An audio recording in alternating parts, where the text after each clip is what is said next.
Welcome to Sunderland, home of windows, big cat sanctuary, fine dining, not the Tyne Bridge, and this massive job centre.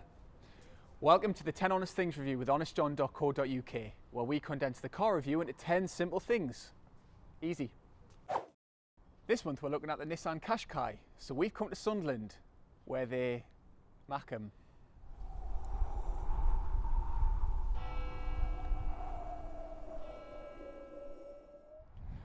Now in some ways this review is a bit pointless because statistically you've probably already got a Nissan Qashqai.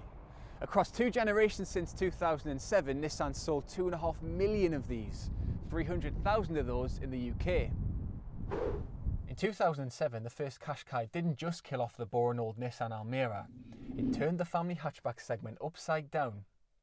Well, it raised it a bit.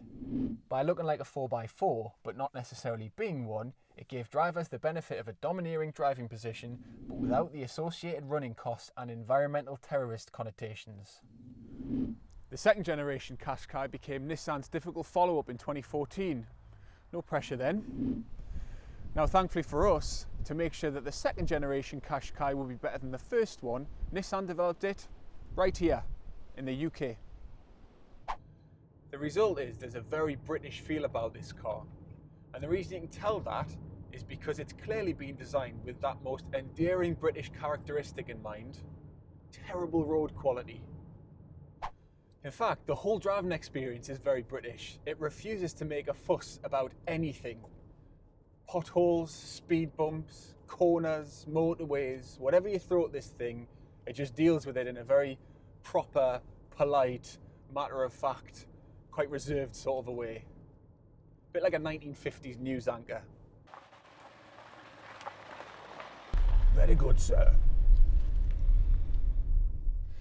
Now, that sense of non-offensive efficiency extends into the cabin, funnily enough.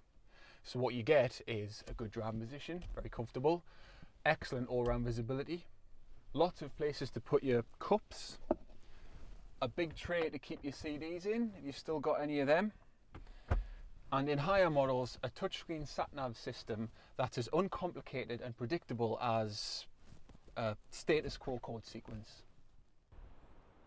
Now, as you'd expect, it's got a big boot. That big.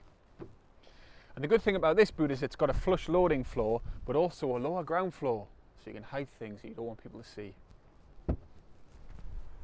Now, I reckon most people would agree that the new Qashqai looks a bit better than the old Qashqai.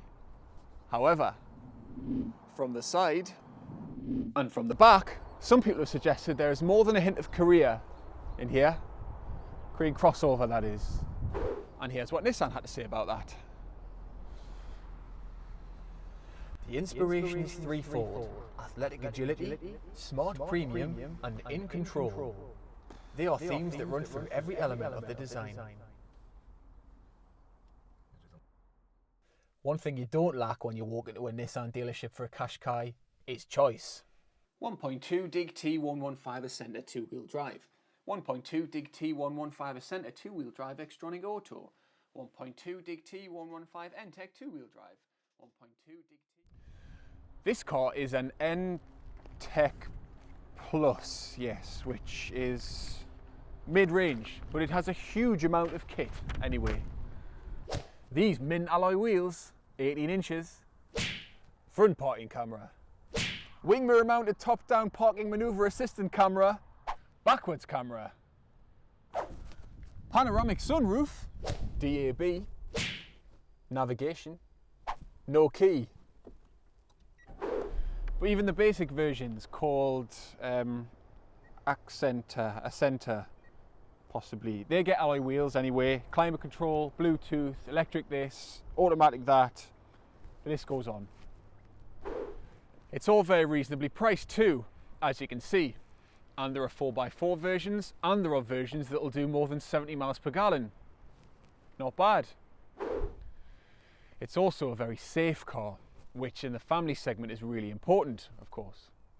It's got plenty of airbags, it's got lots of electronic safety systems, and it's got ISOFIX for child seats.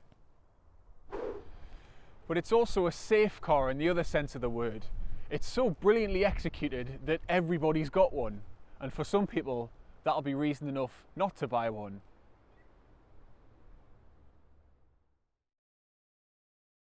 This month we're looking at the Nissan Qashqai, so we've come to Sunderland where they make them.